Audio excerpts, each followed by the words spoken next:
2 Kings chapter 18. Now it came to pass in the 3rd year of Hoshea the son of Elah, king of Israel, that Hezekiah the son of Ahaz, king of Judah, began to reign. He was 25 years old when he became king, and he reigned 29 years in Jerusalem. His mother's name was Abi, the daughter of Zechariah, and he did what was right in the sight of the Lord, according to all that his father David had done. He removed the high places and broke the sacred pillars, cut down the wooden image, and broke in pieces the bronze serpent that Moses had made. For until those days the children of Israel burned incense to it and called it Nehushtan. He trusted in the Lord God of Israel, so that after him was none like him among all the kings of Judah, nor who were before him. For he held fast to the Lord. He did not depart from following him, but kept his commandments which the Lord had commanded Moses. The Lord was with him. He prospered wherever he went. And he rebelled against the king of Assyria and did not serve him.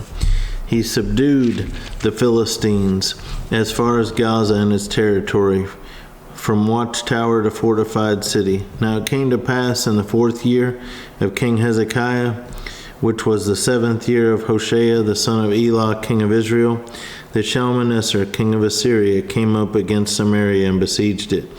And at the end of 3 years they took it.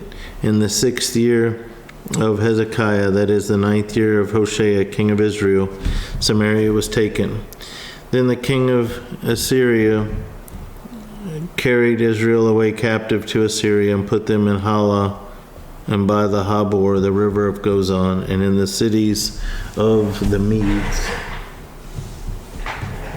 because they did not obey the voice of the Lord their God, but transgressed his covenant, and all that Moses the servant of the Lord had commanded, and they would neither hear nor do them. And in the 14th year of King Hezekiah, Sennacherib, king of Assyria, came up against all the fortified cities of Judah and took them. Then Hezekiah, king of Judah, sent to the king of Assyria at Lachish, saying, I have done wrong. Turn away from me. Whatever you impose on me, I will pay. And the king of Assyria assessed Hezekiah, king of Judah, 300 talents of silver and 30 talents of gold.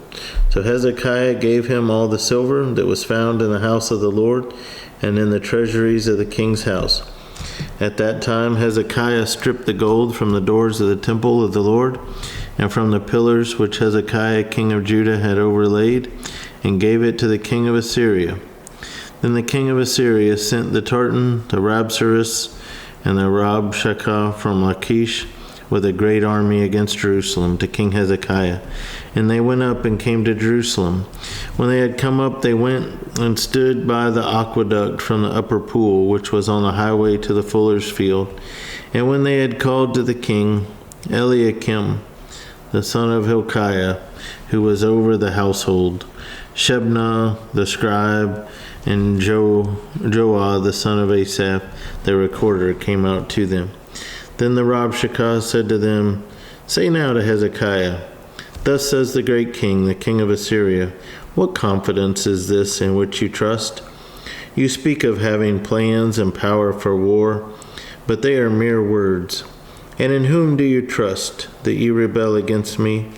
Now look, you are trusting in the staff of this broken reed, Egypt, on which if a man leads, it will go into his hand and pierce it. So is Pharaoh, king of Egypt, to all who trust in him. But if you say to me, We trust in the Lord our God, is it not he whose high places and whose altars Hezekiah has taken away, and said to Judah and Jerusalem, You shall worship before this altar in Jerusalem? Now therefore I urge you, give a pledge to my master, the king of Assyria, and I will give you 2,000 horses if you are able on your part to put riders on them. How then will you repel one captain of the least of my master's servants and put your trust in Egypt for chariots and horsemen? Have I now come up without the Lord against this place to destroy it? The Lord said to me, Go up against this land and destroy it.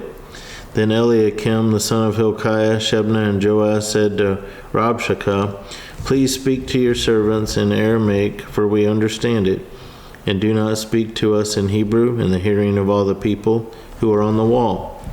But the Rabshakeh said to them, "Has my master sent me to your master and to you to speak these words, and not to the men who sit on the wall, who will eat and drink their own waste with you?"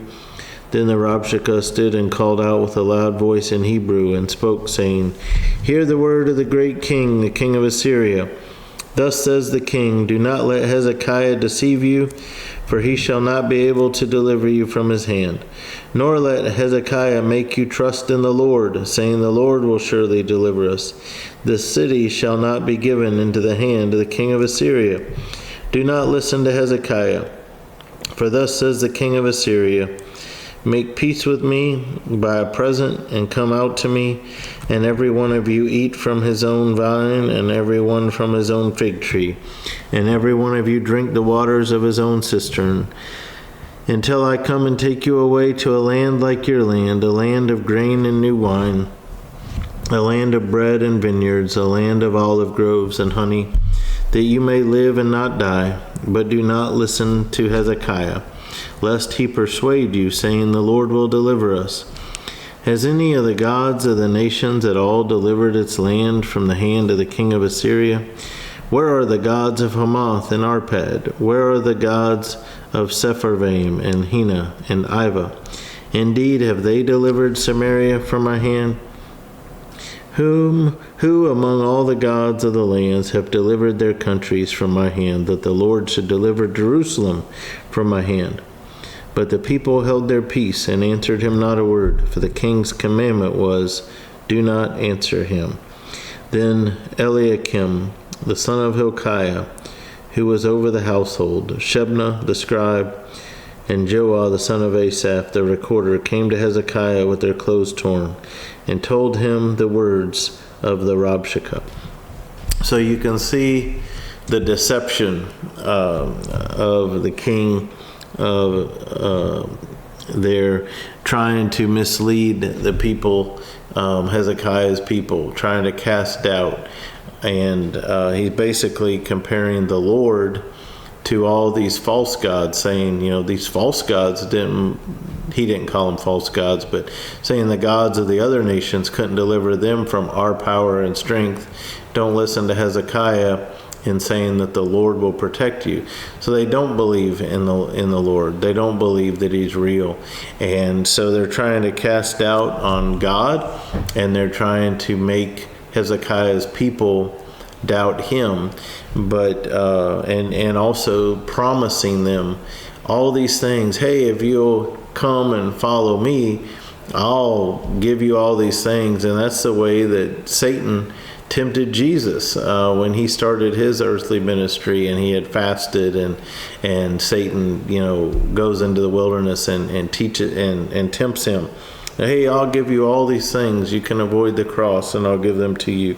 And so, of course, Jesus wasn't falling for that. And so props to the people there for still obeying Hezekiah and not answering these words.